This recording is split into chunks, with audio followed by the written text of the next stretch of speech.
Dear students, आज मैं second same civil और मैकेनिकल इंजीनियरिंग के छात्रों के लिए अप्लाइड मैकेनिक्स के छठवें चैप्टर मशीन्स के कुछ रिमेनिंग मशीन्स के बारे में आज आपको बताऊंगा। इससे पहले वीडियो लेक्चर में 3 system of pulley block, wheel and axle, differential wheel and axle, simple wheel and axle और स्क्रू जैक, ये आपको एक्सप्लेन कर दिए थे। अब नेक्स्ट मशीन आ जाए वर्म एंड वर्म व्हील। तो simple worm and worm wheel क्या है कि इसमें एक वर्म होता है और एक वर्म पहिया होता है। ठीक है भाई। तो इस वर्म को हम इस बियरिंग के साथ लगा के और इस पर हम एक हैंडल या कोई भी घिरनी लगा देते हैं, जिसमें कि हम प्रयास लगाते हैं इस हैंडल में। और इस वर्म व्हील के पर एक ड्रम व्हील होता है और इस ड्रम व्हील पर डोरी लिपटी होती है, जिस पर कि हम भार लगाते हैं और इस डोरी के खुलने और उतरने और लिपटने से ये भार ऊपर या नीचे उठता है। तो this is the worm and worm wheel. तो देखो, तो इससे भार ऊपर या नीचे उतरता है। तो इसमें एक ये वर्म व्हील दिखाई गई, आप इस चित्र को देखें। दिस इज द वर्म और this is the worm wheel. ये व्हील ड्रम, इस पे की लोड ऊपर नीचे चढ़ता है। ये हैंडल है जिसमें कि हम प्रयास लगाते हैं। ठीक है भाई। इसको ऐसे घुमाते हैं तो प्रयास लगाते हैं, या हम एक इस पे व्हील लगाते हैं और उस पे हम डोरी बांध के एक पलड़ा लगा दें तो उस पे वाट रखेंगे तो प्रयास होगा, वो नीचे को चलेगा तो ये भार ऊपर की ओर उठेगा। ठीक है, ये इसकी सिंपल क्रिया होती है। तो मान लो मानव वर्म पहिए पर दांतों की संख्या T। मान लो इस पूरे वर्म पहिए पर जैसे हमने ये दांते बनाए, ये पूरी पेरीफेरी पे दांते बने होते हैं। तो मान लो टोटल नंबर ऑफ टीथ है T। ड्रम की त्रिज्या, ये जो ड्रम है इसकी मान लो त्रिज्या जो है ये सेंटर है, यहाँ से त्रिज्या मान लो है स्मॉल r, और जो उठाया गया भार है मान लो कैपिटल W, और हैंडल पर लगाया गया प्रयास मान लो है P। तो क्या होगा, जब हम इसको घुमाएंगे हैंडल को, तो हैंडल को एक चक्कर जब घुमाएंगे तो प्रयास द्वारा चली गई दूरी होगी 2πl, क्योंकि जस्ट लाइक ये त्रिज्या का काम करेगा। ये पूरा ऐसे घूमेगा तो एक सर्किल बनेगा जिसकी की त्रिज्या होगी ये l, और अगर पहिया लगा होगा तो उसकी त्रिज्या r मान लो दी हो कैपिटल R, तो वो r 2πr हो जाएगी। हैंडल लगा है, लंबाई l है हैंडल की, तो ये हो जाएगा 2πl। ठीक है भाई। अब जब हम हैंडल को एक चक्कर घुमाते हैं तो ये वर्म भी एक चक्कर घूमता है, और इसके एक चक्कर घूमने से वर्म पहिए का एक दांता आगे बढ़ता है। केवल जब ये घूमेगा तो एक दांता इससे मैश करके आगे बढ़ेगा। तो अतः वर्म के एक चक्कर में वर्म पहिए के जो चक्कर हुए कितने हुए 1/T, क्योंकि इसमें नंबर ऑफ टीथ है T, और एक दांता आगे बढ़ा तो एक चक्कर में कितना चला 1/T। तो अब इसमें मान लो डोरी कितनी लिपटेगी 1/T इंटू 2π स्मॉल r। अगर मान लो स्मॉल r इसकी त्रिज्या है तो ड्रम पर लपेटी गई जो रस्सी होगी वो कितनी होगी 1/T इंटू 2πr। तो यही हुई भार द्वारा चली गई दूरी। और जो हैंडल हमने घुमाया 2π capital L, that is the प्रयास द्वारा चली गई दूरी। तो बेगा अनुपात क्या होता है, प्रयास द्वारा चली गई दूरी बटे भार W द्वारा चली गई दूरी। तो 2πl upon 2πr into 1/T। तो ये फाइनली फार्मूला क्या बन के आया, velocity L into T upon small r, यानी हैंडल की लंबाई, इसके नंबर ऑफ टीथ पता हो कितने हैं, और इसकी रेडियस ड्रम की r। तो उसके आधार पर VR होगा L into T upon small r। तो वेलोसिटी से अब आइडियल कंडीशन में इफिशिएंसी 1, तो velocity equal to mechanical advantage, तो इसका W/P equal to RT upon R। और अगर इफिशिएंसी दी हो तो mechanical advantage equal to efficiency into velocity. ठीक है भाई। यानी अगर इफिशिएंसी दी हो तो क्या होगा MA equal to efficiency into VR। ठीक। तो इस तरीके से हम ये सिंपल वर्म व्हील के बारे में पढ़े। अब नेक्स्ट आता है सिंगल परचेज विंच क्रैब। तो ये भी भार उठाने की मशीन होती है, विंच क्रैब। अब देखो, इसके फिगर पर ध्यान देना चाहिए आपको। फिगर कैसे होता है कि इसमें एक ये स्पेंडल होता है, ये बियरिंग पे लगा होगा, यहाँ बियरिंग पे, तो स्पेंडल ये ऐसे घूम सकता है। तो ये स्पेंडल होता है, इस पे एक हैंडल लगा होता है, तो इसको हम जब चलाएंगे तो इससे हम देते हैं प्रयास, इस हैंडल की जगह प्रयास देते हैं। अब यहाँ पर एक गियर लगा होगा जिसको हम कहते हैं पिनियन, ये यहाँ से एक गियर लगा होगा और इससे अटैच हुआ एक दूसरा गियर है एन, जिसके इस पे नंबर ऑफ टीथ है T2 और इस पे नंबर ऑफ टीथ है T1। तो जब हम इसको घुमाएंगे तो ये पिनियन घूमेगा, जब पिनियन घूमेगा तो इससे ये गियर मैच है, जैसे ऐसे देखो ये घूमेगा तो इससे मैच है, तो ये भी घूमेगा गियर, ये वाला ये गियर है और ये छोटा वाला ये पिनियन है। तो ये जब घूमेगा, तो जब ये घूमेगा तो इसी से अटैच है ये ड्रम, और इस ड्रम पर रस्सी लिपटी है जिस पर कि एक सिरे पर भार लगाते हैं। तो अगर डोरी इस पे ड्रम पे लिपटेगी तो भार ऊपर को उठेगा, और ड्रम से अगर खुलेगी डोरी तो भार नीचे की ओर होगा। तो ये भी दोनों तरफ बियरिंग से आधारित है, जब ये गियर घूमेगा तो ये ड्रम भी घूमेगा। तो देखो इसकी क्रिया ये होगी, चित्र आप देखें और इसी से समझ लें। तो जब हम हैंडल घुमाएंगे तो हैंडल घुमाने तो स्पेंडल घूमेगा, जब ये स्पेंडल घूमेगा तो इसके साथ अटैच पिनियन घूमेगा, जब ये पिनियन घूमेगा तो इससे मैच ये गियर ये घूमेगा, और इसी गियर में इसी शेप पे बद्ध है ड्रम, और ये दोनों तरफ बियरिंग पे लगा है तो ये ड्रम भी घूमेगा, और ड्रम पे लिपटी हुई है रस्सी। तो अगर बाहर रस्सी ऊपर को लिपटेगी ड्रम में तो बाहर ऊपर की ओर उठेगा, और अगर रस्सी खुलेगी तो बाहर नीचे की ओर आएगा। ठीक है, तो यही एक सिंपल इसकी क्रिया है। ठीक है भाई, यही चीज मैंने इसमें लिखी है कि जैसे चित्र के अनुसार इसमें दो स्तंभों के बीच ये पिलर्स हैं, ये दो पिलर हैं, पिलरों में यहां पर बियरिंग लगी होंगी, इन्हीं के बीच में ये लगाते हैं। दो पिलर हैं जिसमें एक स्पेंडल C और एक ड्रम D परस्पर पैरेलल एक्सिस पे लगे हैं। देखो ये भी एक एक्सिस है और ये एक्सिस है, दोनों आपस में पैरेलल हैं और बियरिंग पर आधारित होते हैं। ये भी बियरिंग, यहाँ पर दो बियरिंग लगी और ये भी दो बियरिंग लगी हुई है, इन्हीं पे ये लोग आपस में घूमते हैं। तो और मेरा अब स्पेंडल के एक या दोनों ओर हैंडल लगा, तो यहाँ एक ओर लगा दो चाहे इस तरफ भी लगा दो, दोनों तरफ से भी चला सकते हैं। तो हैंडल में प्रयास P लगाकर स्पेंडल को घुमाया जाता है, जिससे स्पेंडल पर लगा पिनियन भी घूमता है। ये पिनियन M, ये पिनियन ये घूमेगा, ये भी घूमता है। और पिनियन M एक गियर N के साथ मैश किया होता है, तो जब ये घूमेगा तो उसके दांते उससे मैश करेंगे, ऐसे ये घूमेगा तो ये दांते मैश करेंगे, तो ये इस डायरेक्शन में घूमेगा। ठीक है भाई, तो पिनियन M एक गियर N से मिला होता है और M के घूमने से गियर N भी घूमता है। क्योंकि गियर N ड्रम D की अक्ष पर उसे दृढ़ता से जुड़ा हुआ है, इसलिए गियर के साथ उसी गति से ड्रम भी घूमता है। ठीक है भाई, ये ऐसे घूमेगा तो ये ऐसे घूमेगा, तो इसमें डोरी लिपटेगी, ऊपर की ओर उठेगा। जब हम हैंडल इस डायरेक्शन में घुमाएं, ये ऐसे घूमेगा तो ये ऐसे घूमेगा, तो डोरी बाहर की ओर निकलेगी, मतलब खुलेगी।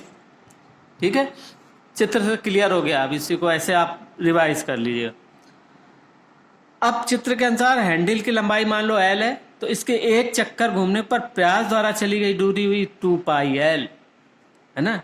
ये जस्ट लाइक रेडियस का काम करेगी। जब एक सर्किल के रूप में घूमेगा तो इसकी कितनी दूरी होगी, प्रयास की चली गई दूरी 2πL।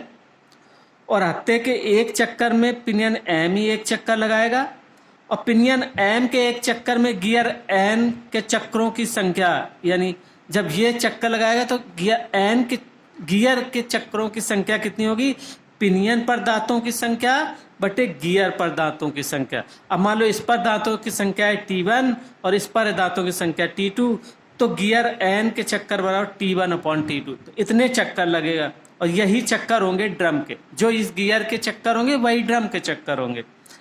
तो अब भार W के उठने की दूरी कितनी होगी, T1/T2 इंटू एक चक्कर में ड्रम पर लिपटी गई रस्सी। अब मान लो ड्रम का ये रेडियस मान लो स्मॉल r, तो इस पर जो रस्सी लिपटेगी एक चक्कर में कितनी होगी, 2π इंटू स्मॉल r। तो इसका मतलब भार के उठने की दूरी कितनी हुई, T1/T2 इंटू 2πr। तो वेलोसिटी रेशियो क्या हुआ, 2πL upon T1/T2 into 2πr। तो 2π पाई कैंसिल हो गया, तो क्या हो जाएगा, ये इसको जब करोगे तो T2 ऊपर चला जाएगा। तो VR बराबर क्या होगा, T2 upon T1 into L upon R, जहाँ पर T2 is the number of teeth in gear, T1 is the number of teeth in pinion. तो for ideal condition M equal to, for ideal condition mechanical advantage equal to velocity ratio, तो इसका मतलब W upon P बराबर T2 upon T1 into L upon. और अब अगर दक्षता भी दी हुई हो तो हो जाएगा दक्षता इंटू वेगानुपात, है ना। तो ये आपका हो गया सिंगल परचेज विंच क्रैब। अब देखो डबल परचेज विंच क्रैब भी आपके सिलेबस में। अब जैसे अभी आपने सिंगल अगर अच्छे से समझ लिया है तो डबल समझने में आसानी होगी, अगर सिंगल नहीं समझ में आया तो फिर दिक्कत होगी। वैसे सिंगल तो सिंपल था कि हैंडल से घुमाते हैं तो पिनियन घूमेगा, पिनियन से गियर घूमेगा, गियर घूमेगा तो ड्रम भी घूमेगा, ड्रम पर लिपटी रस्सी भी इस पर चढ़ेगी और उतरेगी। तो भाई देखो इसके T1 और T2, तो इसका जो गियर का 1 चक्कर कितना होगा, T1 अपॉन T2। तो ड्रम पर चक्कर कितना होगा, T1 upon T2 into 2 pi small r. और हैंडल के द्वारा में प्रयास लगाते हैं तो प्रयास द्वारा चली गई 2 पाई एल, तो यही हो गया 2 pi L upon T1 upon T2 into 2 pi R. तो ये फार्मूला जो होता है निकल आया। अब देखो डबल विंच क्रैब क्या होता है कि यहाँ पर देखो डबल दिखाया गया है, इसमें भी ये 2 कॉलम होते हैं स्तंभ। अब इसमें एक ये पिनियन और एक ये गियर, फिर इस गियर से अटैच ये पिनियन है और इससे अटैच ये गियर है, यानी 2 पिनियन है और 2 गियर है। तो इसीलिए इसको हम कहते हैं डबल परचेज विंच क्रैब। और इसमें जो प्रयास लगाया जाता है वो पहले वाले स्पेंडल पर ही, चाहे व्हील लगाओ चाहे हैंडल लगाओ।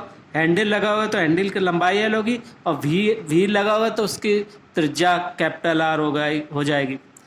तो मान लो एल लंबाई का हैंडल है तो वही प्रयास द्वारा चली गई दूरी, तो इसमें भी वही होगी 2 पाई एल। जब हम एक चक्कर घुमाएंगे तो एक चक्कर में प्रयास द्वारा चली गई दूरी तो 2 पाई एल ही होगी।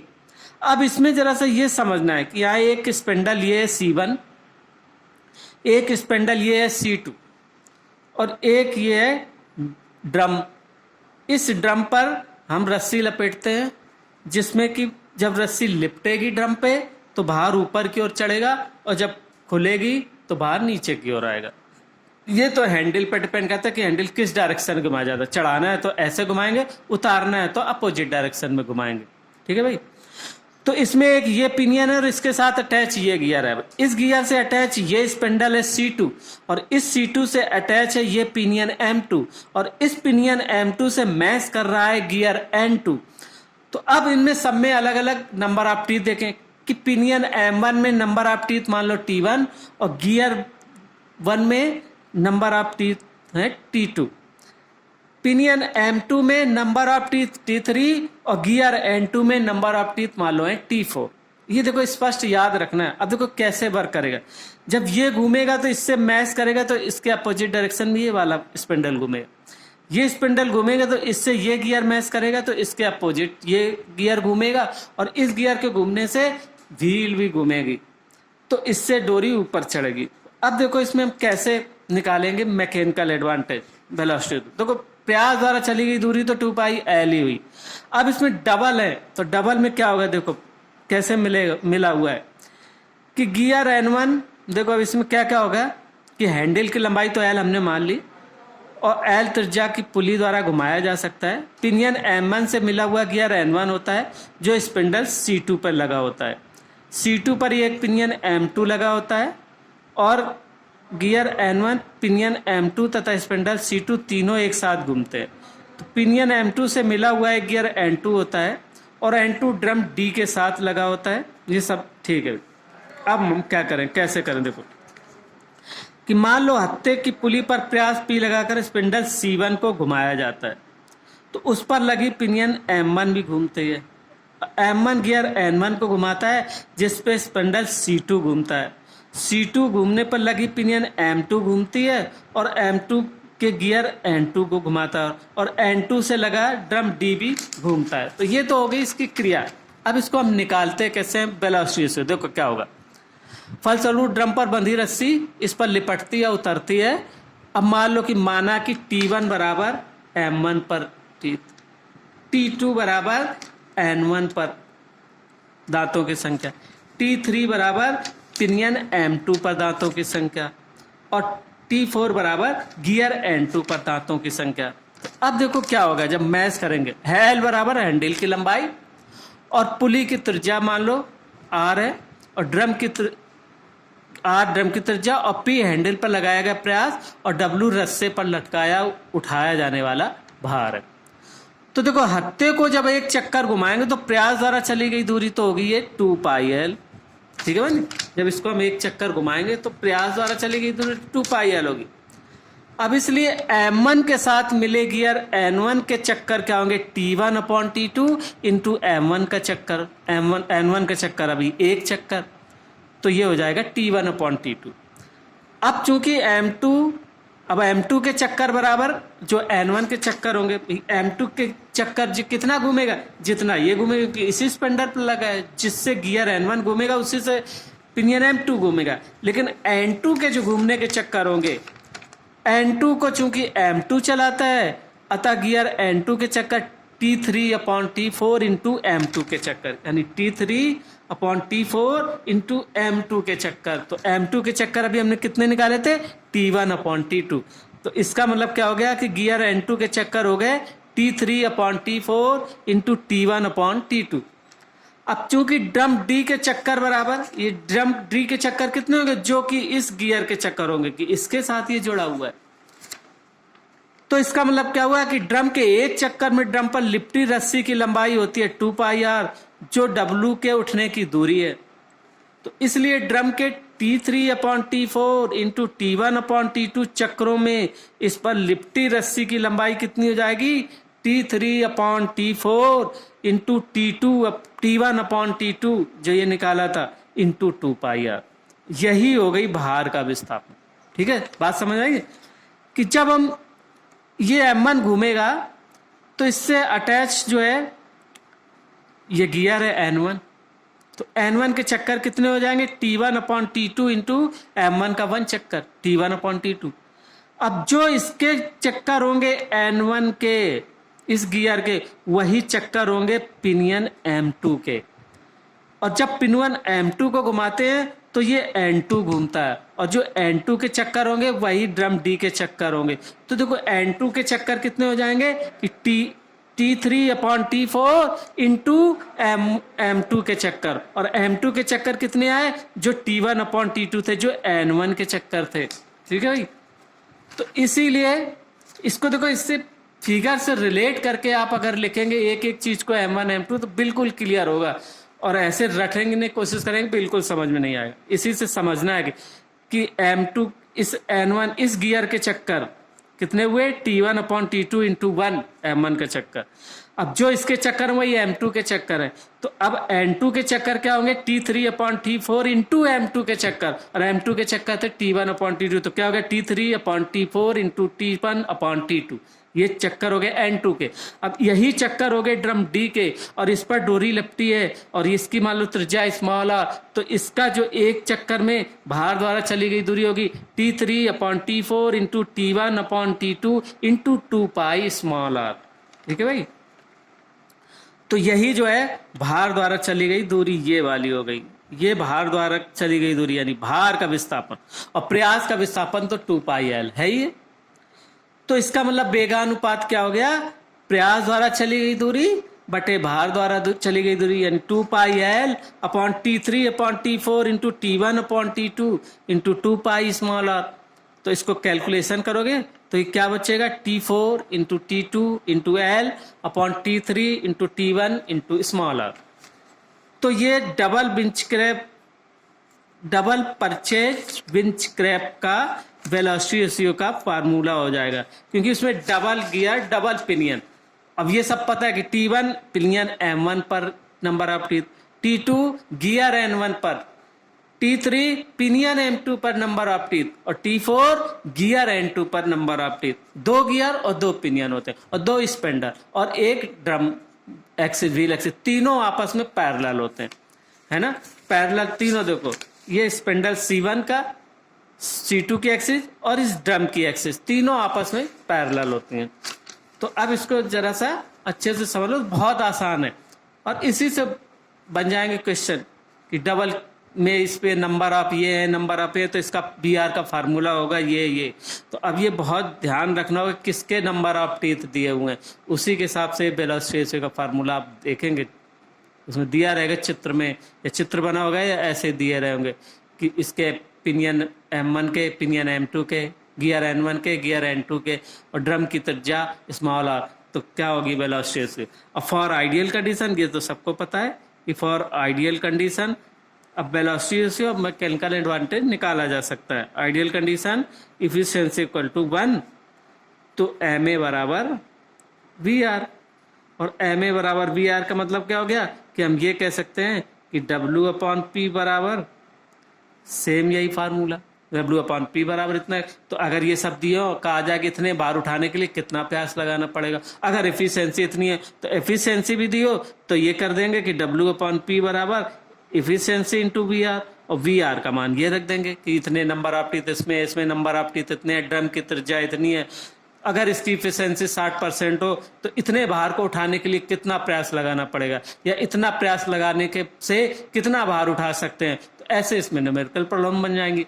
तो ये अब आपके सिलेबस की सारी मशीन होगी। तो आपके सिलेबस में बेसिकली जो लिफ्टिंग मशीन्स कौन कौन सी हैं जो अभी आपको हमने एक्सप्लेन की थी, एक तो है 3 सिस्टम ऑफ पुली, यानी first system of pulley, second system of pulley और third system of pulley.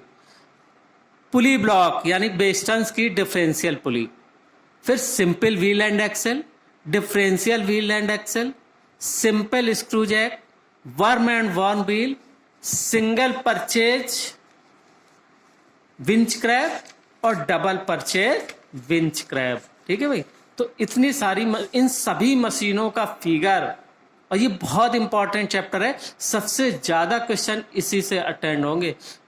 Almost इसमें 8-10 क्वेश्चन आ सकते हैं इसी चैप्टर से केवल। अब ये पता चलता है कि पेपर में कौन सा क्या जोड़ा जाता है, लेकिन अगर सेपरेट इसका पेपर होता है, अप्लाइड मैकेनिक्स का अगर सेपरेट पेपर होता है, तो इस चैप्टर से कम 10 से 15 नंबर का कवरेज होता है। तो इस सारी मशीनों को, और बहुत सिंपल है, कोई दिक्कत नहीं है, सारे छोटे छोटे फार्मूले और सारी मशीनों का अगर फिगर पता है तो फिगर देख के आप उसका जो भी है, चाहे मैकेनिकल एडवांटेज चाहे वेलोसिटी से कुछ भी निकाल सकते हैं। ठीक है भाई, अब उसी बेस पे न्यूमेरिकल प्रॉब्लम, अगर आपको फिगर याद हो तो कैसा भी न्यूमेरिकल हो वो भी आप कर सकते हैं। तो अभी हम एक वीडियो लेक्चर और आपको इसमें बताएंगे, इसके बाद ये सिलेबस भी खत्म हो जाएगा अप्लाइड मैकेनिक्स का। ठीक है भाई, तो एक वीडियो लेक्चर में हम आपको और बताएंगे कि कैसे न्यूमेरिकल प्रॉब्लम सॉल्व करते हैं किसी भी मशीन का अगर दिया हो। ठीक है भाई, और उसके बाद फिर मैं जो है फिर वीडियो लेक्चर बस लास्ट एक और आपको बनाएंगे। तो ओके, थैंक यू।